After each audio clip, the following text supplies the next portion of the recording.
I always talk about how corporate comics don't pay. And we've been going just showing how bad it is out there.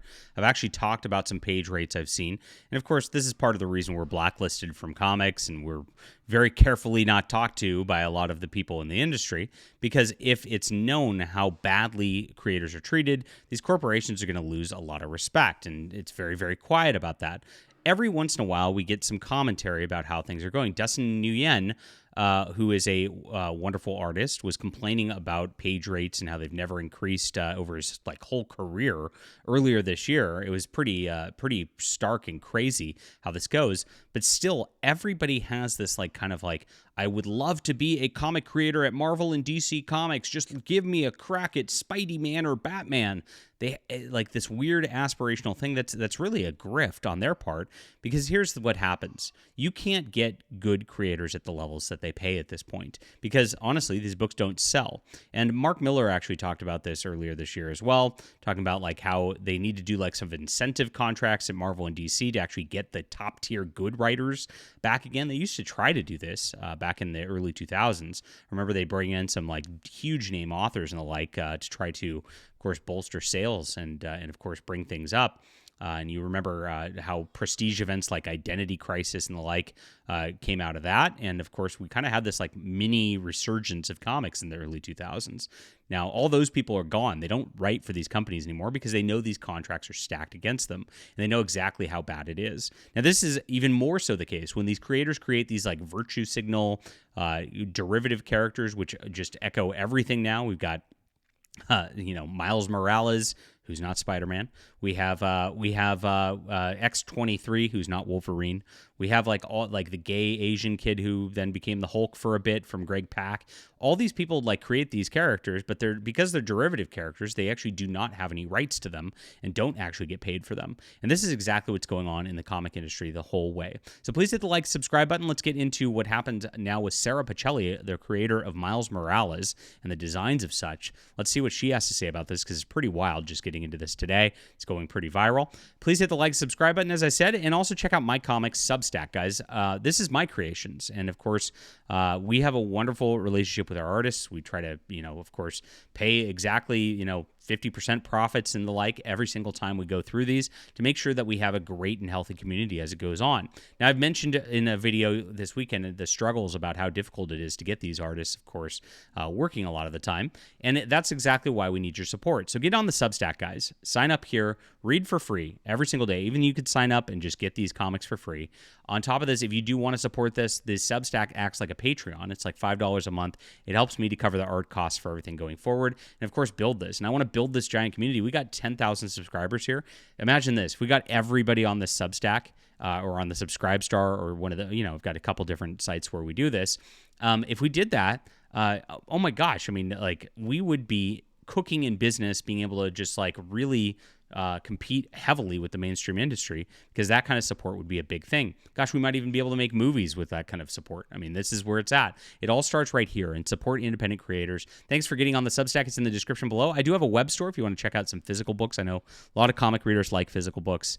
You can grab those here too. Always available. We're not trying some fear of missing out game. I want to get people reading. So here is what Sarah Pichelli says. This is the gal. So she co-created Miles Morales here with Brian Michael Bendis, created the design and the like. And here is her statement on all this: a lack of creative rights.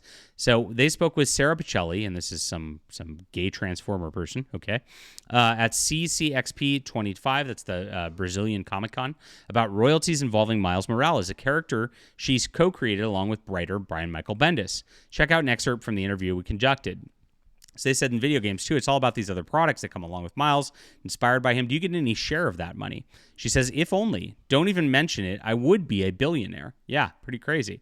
He says, you really would be. The game sold millions. And she said, yeah, I don't get anything. That's the saddest part of my life. So she got a page rate for doing it. And Marvel owns it, and they don't even take care of their creators down the line. Now, this is the case even with characters like Spider-Man and the like.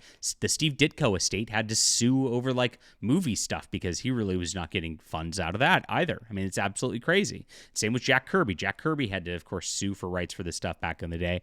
The Superman creators did the same. You see this, and those are the big names, right? The big names can afford lawyers to do this. Like the smaller names, the Sarah Pichellis of the world, are just drawing their art, and that's all they do. It's really tragic how these people get treated. She says, yeah, I don't get anything. That's the saddest part of my life. Man, unbelievable. It is. She says, yeah, I can't believe it myself. We should start an online campaign. Please do it. A real political campaign, because there's so much merchandising, so much stuff. Yeah, it's insane. I know. So these corporations are all about exploiting the creative talent and just exploiting the fans, and the fan just like, oh, it says Spider-Man on it, and therefore like just getting those people riled up on that front to just, pay like cash cows and pay pigs, and they don't even pay the people who created it, don't even pay the people who actually did the hard work of the art. And that's the whole problem. Our whole copyright system, trademark system, where it's like these companies can copyright these characters almost indefinitely, and it's all set up for Disney to exploit this stuff, is a joke, and it's absolutely terrible, and it actually stifles creativity across the board.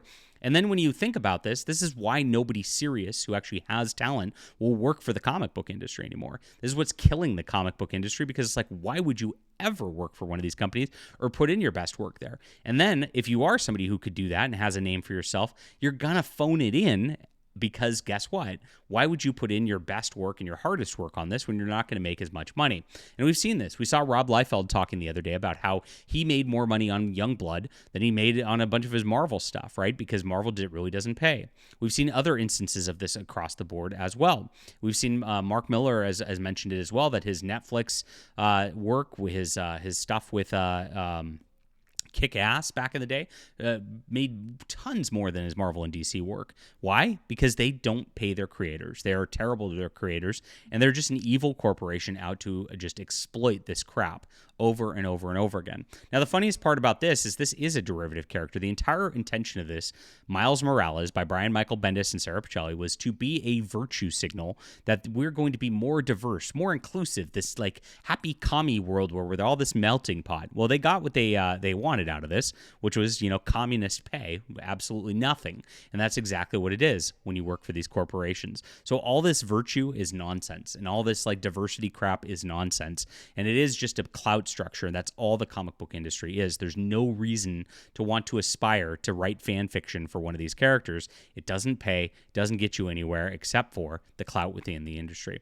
All right, leave a comment down below with what you think about this. Please hit the like, subscribe button. I got one more example I forgot to talk about. I was actually talking with somebody in the industry who's like a kind of B-list writer who works for one of these companies. That person doesn't advertise this, but has a full day job actually working and doing something else while doing this because can't afford it. And that's exactly what happens. That's the pay that these people get. And that's exactly why the slop is churned out from these companies as well.